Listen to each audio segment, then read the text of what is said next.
দায়িত্ব নেয়ার পেরোয়নি 2 বছর, হঠাৎই অবসরে যাওয়ার পরিকল্পনার কথা ঘোষণা করলেন মার্কিন বিমান বাহিনীর প্রধান জেনারেল ডেভিড আলভিন।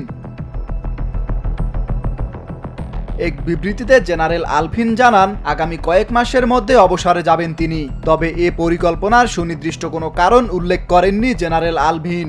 এ সময় বিমান বাহিনীর 23তম প্রধান হিসেবে দায়িত্ব পালনের সুযোগ পাওয়ায় কৃতজ্ঞতাও প্রকাশ করেন তিনি। জেনারেল ডেভিড আলভিনের অবসরে যাওয়ার এ ঘোষণা অনেকটাই অপ্রত্যাশিত, কারণ মার্কিন যুক্তরাষ্ট্রে সাধারণত 4 বছরের জন্য বিমান বাহিনীর প্রধান নিযুক্ত হন, কিন্তু আগামী কয়েক মাসের মধ্যে অবসর নিলেও তার দায়িত্ব পালনের সময় দাঁড়াবে মাত্র 2 বছর। তবে নভেম্বরে অবসর নেওয়ার পরিকল্পনা থাকলেও অন্য কেউ তার স্থলাভিষিক্ত হওয়ার আগ পর্যন্ত দায়িত্ব পালন করবেন তিনি। বিমান বাহিনীর এক ঊর্ধ্বতন কর্মকর্তা জেনারেল আলভিনের এ ঘোষণায় বিস্ময় প্রকাশ করে বলেন, এত তাড়াতাড়ি তার পদত্যাগের কোনো গুঞ্জন ছিল না।